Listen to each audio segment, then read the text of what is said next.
Bonjour à vous si vous nous rejoignez pour cette troisième et dernière partie de Villanova. C'est l'histoire d'un pianiste jazzman qui est victime d'un sortilège amoureux. Il est condamné à accompagner l'inaccessible chanteuse qui, bien sûr, use de ses charmes pour le séduire. Une version détournée et sensuelle de La Belle et la Bête. Une histoire où seule la musique triomphera. Et qui de mieux pour en parler que les acteurs de ce spectacle, Élodie Frégé et André Manoukian. Bonjour à vous. Bonjour. Ça fait très plaisir de vous voir ici. Il y a comme Association de malfaiteurs. Reconstitution de ligue dissoute un petit peu. C'est ça, il y a quand même un petit air de retrouvailles. C'est ça. Bon, ça va bien? Oui. Vous avez été en retard à cause de l'avion? Oui. À cause de la neige surtout. Hein? Oui, l'avion allait bien, mais ça y est, on a partout là. On a fait un point météo tout à l'heure, on a vu, là c'est l'enfer. Bon, bref. Alors, vous êtes donc en pleine tournée de ce spectacle qui aura lieu ce soir à l'Espace Diamant à Ajaccio et demain soir au Théâtre de Bastia. On le disait tout à l'heure, attention à la neige pour demain, pour monter à Bastia. C'est la première fois que vous produisez en Corse? Non. Tous les deux? Oui, peut-être pas un duo, mais individuellement. Je viens de me souvenir d'un truc. Oui. Une fois, j'ai joué dans une toute petite ville, un village. C'était vraiment... C'était un concert privé et le maire m'a décerné la médaille, il m'a faite citoyenne de la ville. Donc je suis corse en fait. Ah ben voilà, tu vois. Je voulais quand même le dire, c'est très important. Bienvenue chez vous. Mais oui, j'aimerais revenir plus souvent. Il va falloir chanter corse. J'apprends. Tu m'apprends. On apprendra. Alors depuis le 7 avril, vous êtes en tournée pour une vingtaine de dates. Tel un joli couple de colibris qui ne se quitte plus, n'est-ce pas? C'est ça. C'est ça. À la base, ça faisait partie d'une... Moi, j'étais en cure de désintoxication vocale et j'ai craqué. Je comprends. Je suis allé voir le docteur. Le docteur, il m'a dit on va vous mettre à l'épreuve pour voir si vous êtes guéri. Parce que j'avais la fâcheuse habitude de tomber amoureux de toutes les chanteuses. Donc, il m'a dit tu vas prendre la plus belle chanteuse, celle qui a la plus belle voix. Si avec ça, tu t'en sors, c'est que t'es... Voilà.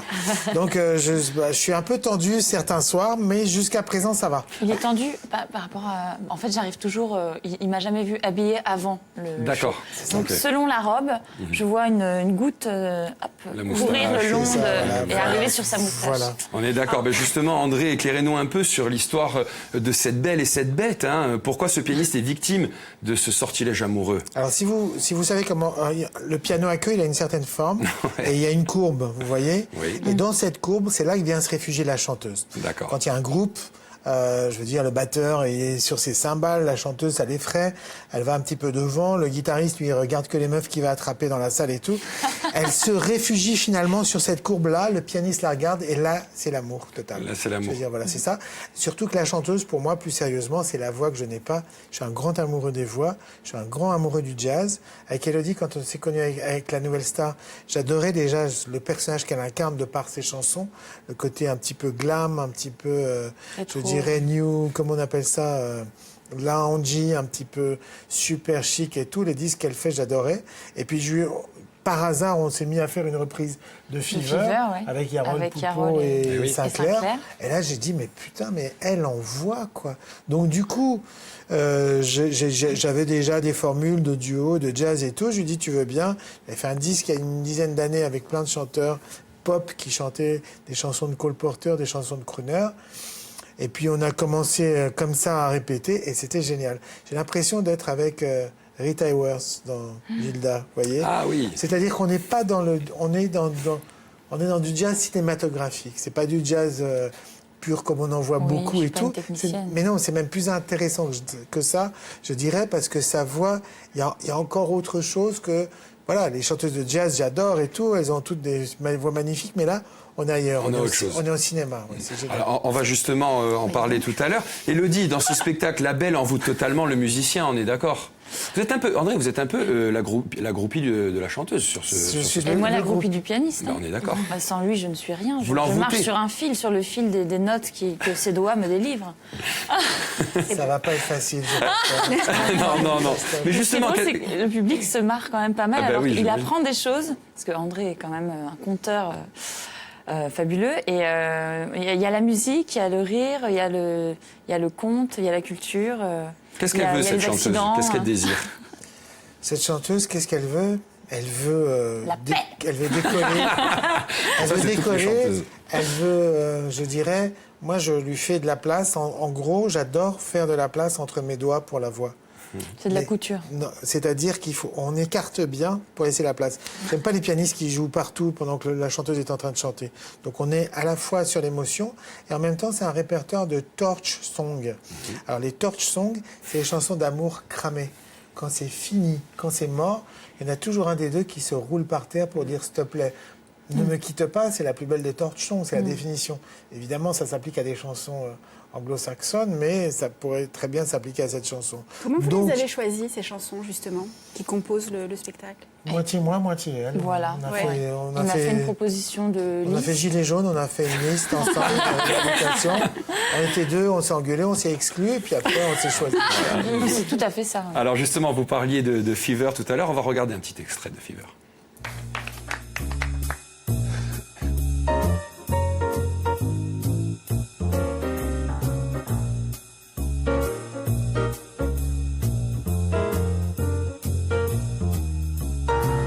You never know how much I love you, never know how much I care. When you put your arms around me, I got the feeling that's so hard to bear. You give me fever. When you kiss me, fever. When you hold me tight, fever in the morning and fever. C'était le premier concert, je pense, qui a été enregistré en fait. C'était un des premiers? Ouais, c'était le premier, je crois. Le premier. Bon, Fever, un titre que vous adorez, que vous interprétez magnifiquement bien. Donc ce spectacle, alors, quel est le nom officiel de ce spectacle? Est-ce qu'on parle vraiment de La Belle et la Bête ou pas du tout? Voilà. Vous n'aimez pas de la C'est- bête, hein. Non, c'est pas le titre du spectacle. L'idée, c'est Y a pas de vraiment titre. d'accompagner les gens dans une histoire. Ça serait plus aller chercher du côté des torch songs, quoi. Oui. Et en fait, ces chansons qui expriment une forme de désespoir amoureux qui guérit du désespoir amoureux. Et puis après, on analyse un petit peu les textes. Et là, il y a des grosses surprises. Par exemple, My Funny Valentine. Tout le monde connaît cette chanson. On a un jeu avec le public. On dit maintenant, on va vous jouer My Funny Valentine. Et les gens disent ah, quelle belle chanson d'amour. Mais vous Mais savez non. de quoi il parle le texte? L'autre, il dit à sa meuf t'es super moche, t'es infotographiable. Mais c'est ça, l'amour. T'es grosse, ta bouche n'a Ouais. pas de lèvres. Quand Mais tu je parles, t'aime, tu mais dis je des t'aime. conneries. Bah oui. Mais je t'aime. C'est le vrai amour. Ah ouais. Tu l'as compris, Il Florian. a Mais tout complètement, compris. mais Lui, il bien a sûr. compris. mais, C'était le vrai amour. Enfin, mais bien sûr. Ah, bah, ça me On est fait d'accord, le plaisir. vrai amour, il est intérieur. Bon, Rien à dire. franchement. Rien à dire. Il a changé, hein, c'est ça. j'ai changé, hein. T'as vu? C'est ça que vous nous dites, en fait. C'est qu'il a changé. La Corse. Bon, alors Élodie, vous aimez le jazz. Est-ce que vous aimiez le jazz avant André? Ou c'est d'abord André qui a touché votre cœur? Très dur. Il y a un peu des deux. Peut-être que je n'osais pas me risquer à emprunter le chemin de ce répertoire. Mais j'aimais déjà beaucoup Nina Simone, Chet Baker. J'écoutais beaucoup, en fait, aussi de bandes-son de films des années 40, justement Rita Hayworth, Marilyn Monroe, Julie London. Tout ça, c'est de la nourriture pour mon personnage à moi. Donc je pense que j'avais déjà un pied dedans. Et André a attrapé l'autre et hop. Bah oui, vous êtes laissé envoûter complètement Vous êtes par Je me suis Élodie. laissée envoûter aussi, moi. Hein. Bah oui. Bah alors justement, vous parliez vous disiez que cette scène c'est un peu du cinéma aussi. Hein. Comment on fait cette mise en scène? Parce qu'on a vu quelques images. Il y a quand même une mise en scène assez sympa. C'est assez mystérieux. On sent qu'il y a du velours, il y a du pourpre. J'allais dire, ça s'est fait naturellement d'après les chansons qu'on a choisies au niveau du répertoire. Et en même temps, c'est une forme d'initiation au public vers une musique. Moi, il y a quelque chose qui m'énerve, c'est que je viens de la télévision, vous le savez bien. Et là, on est toujours inquiet des goûts de la ménagère, à lui présenter des musiques qu'il faudrait qu'elle comprenne et puis d'autres qu'elle comprendrait sûrement pas. J'ai trouvé ça tout le temps tellement stupide. Le jazz est une musique un peu sophistiquée qui nécessite peut-être une initiation, mais par le chant. C'est la musique la plus sensuelle du monde, donc c'est super facile. Donc une fois que les gens sont là, ensuite, on se balade à l'intérieur des standards. C'est une forme de parcours amoureux à travers les plus belles chansons qui soient. Toutes les chansons, le public les connaît. On connaît tous My Funny Valentine. Elle a été me chercher un inédit de Gainsbourg que je Ah, ne connaissais Mortel, pas. oui. J'adore, ouais. Voilà, C'est magnifique. exactement. Ouais. Cette chanson, elle est vraiment, pareil, c'est de la couture, quoi. C'est Donc- incroyable. Donc l'idée, c'est de passer par tous les états amoureux, évidemment, en chanson, pour finir avec une forme d'apothéose où là, elle se livre seule à son public avec une des plus belles chansons qui a été faite exprès pour elle, qui est La ceinture. ma ceinture. Ta ceinture. Rends-moi ma ceinture. Qu'est-ce que ça Ah fait ouais, c'est un cadeau de Benjamin Biolay Voilà. dont je me lasse pas. Hein. Chaque fois, tous les soirs, j'ouvre le paquet et je me dis waouh, Et c'est une version, quelle belle chanson d'amour. c'est une version jazzy. Bah oui, plus ou moins. Vous l'avez parce arrangé que... un peu de jazz. Ouais, tourne autour, quoi. mais déjà, elle sonne un peu comme une fugue de Bach. Donc, comme Bach est un grand jazzman, on peut dire qu'effectivement, voilà. Il y a la complicité entre vous, hein, c'est aussi bien humaine que musicale, comme vous le dites. C'est important quand on fait... Vous avez quand même une tournée presque d'1 an avec une vingtaine de dates. C'est important, cette complicité. C'est primordial, je dirais, quand on fait un spectacle comme ça, un duo. Je pense qu'on est deux personnalités assez faciles. Donc, Moi, je dirais c'est plus que de la complicité, c'est du plaisir Oui, parce du plaisir. que on n'a pas d'autres musiciens, de batteurs qui nous cassent les couilles, par exemple, et tout. Donc, on est en liberté totale. Donc, chaque soir, c'est différent. Donc, on est vraiment à l'écoute l'un de on l'autre. crée l'harmonie. Et chaque soir, c'est comme une création. C'est différent du soir d'avant. Parfois, suivant le mood, elle est tout d'un coup, elle va être un tout petit peu plus péchue. Tout d'un coup, elle va être un peu plus en dedans. Parfois, elle arrive en me disant, oh là là, je suis fatiguée, j'ai rien dormi. Et c'est là qu'elle chante le mieux. Évidemment, parce qu'elle est dans l'abandon. Donc, il n'y a jamais d'ennui. Il y a toujours de la découverte. Et c'est un répertoire qui est tellement riche que c'est trop plaisant à jouer. Donc, c'est ce qu'on préfère faire tous les deux. C'est le plus grand plaisir, c'est d'être sur la scène, mais c'est surtout de faire de la musique et puis d'évoluer, puisqu'à chaque fois, on se monte un peu l'un sur l'autre. Bah, écoutez, c'est une bonne chose. Pardon. Elodie, est-ce que l'interprétation d'une Torch Song est différente d'une autre chanson, d'un autre genre musical? Je pense qu'il y a beaucoup de... Ça peut être comme une grande scène de théâtre, une pièce de théâtre ou de cinéma, quoi.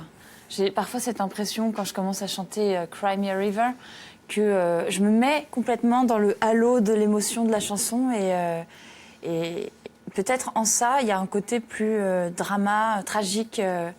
La Calas, elle aurait chanté très bien les Torch Songs. Drama Queen. Qu'est-ce que tu en penses? Alors, Elodie, André, on ne vous a pas présenté Laurane Bassouli. Elle est notre professeure de français maison qui, des formations oui, bah oui. Vous êtes un peu la nôtre, j'ai envie de dire. Comme une Vous accaparez, Voilà. parce qu'on vous adore, c'est pour ça, vous savez. Et Hein. des formations professionnelles obligent. Elle adore nous soumettre à tout un tas de tests, de connaissances et de contrôles. Elle est incorrigible, elle est intransigeante. Ouais. Et je suis désolée de vous dire que vous n'allez pas y échapper. Aïe, aïe, aïe. Laurane, c'est Oui. à vous. On se lance. Allez. Donc, Élodie, je vais vous poser des questions sur André. Oui. Et André, des questions sur Élodie. Évidemment, hein. Donc, puisque vous n'êtes que deux. Donc, le choix était vite fait. Mon Dieu. Alors, Élodie, Pardonne-moi. vous savez qu'André est chroniqueur dans une émission sur Oui. France 2. J'aimerais savoir si vous connaissez le nom de cette émission. Elle s'appelle « Je t'aime, etc. »,« Je t'aime, moi non plus » ou « Va, je ne te hais point ». Ça aurait été pas mal la troisième Ah ouais, proposition. c'est vrai. Mais c'est la première. C'est juste. Un point pour Élodie. Donc, hein, je les retiens. note. je Je n'oublierai note, pas. je vous préviens. Ok, on va voir. Ensuite, André Manoukian a composé une chanson qui a eu un très très grand succès, qui s'appelle « Tout doucement, au fur et à mesure » ou, pardon, « Petit à petit, l'oiseau fait son nid Non, mais je la connais par cœur, cette chanson, au fur et à mesure. ». Magnifique. Je l'adore. Ouais. J'imitais déjà Liane Folly. Ouais. Quand t'étais petite. Bah oui, quand j'étais petite. Je t'écris. Ah, c'est pas mal, c'est pas mal. Ensuite, 2-0. Allez, 2-0. Pour l'instant, Pour le moment, oui. Écoutez, hein. Commencez pas. Hein. lui serait injuste en tant que prof, hein, c'est sûr. Donc, ensuite, on a demandé à André d'être parrain en Corse, mais alors, qui s'est lancé selon vous? Soit ma mère qui lui a demandé d'être mon parrain, mais il n'a jamais répondu, soit l'école municipale de musique d'Ajaccio, ou alors le festival Création qui nous amène à la rencontre de créateurs, de jeunes créateurs en Corse. Je dirais Création. Ah, c'est juste. Alors là, Bravo, je pensais que vous alliez bravo. dire ma mère. Bon, très bien. Bon, alors, Mais je suis sûre que du coup André donnera la réponse tardivement, mais une réponse positive. C'est ça, c'est ça. Oui. C'est juste. Vous n'avez pas voulu être son parrain? Je la connaissais pas encore, Ah, mais bon, là, d'accord, maintenant, ok. c'est oui. Ouais. D'accord. Alors, 3 bonnes réponses pour Élodie, on passe à André. On passe à André. Oui, bien Alors, sûr. allez, allons-y. Donc, j'hésite. Alors, je vais commencer par Élodie, à l'âge de 12 ans, qui a intégré une école de musique, d'arts martiaux ou de danse, selon vous? De danse. Ah, c'est juste. Ah oui. Très Incroyable. bien, très bien. Un point. On Un note. point, on note. Ensuite, alors j'avais prévu la chanson qui avait révélé Élodie, la bretelle, la ceinture ou l'encolure, mais bon, la réponse a déjà été donnée précédemment. La bretelle. Je la retire. hein. Quelle est la bretelle?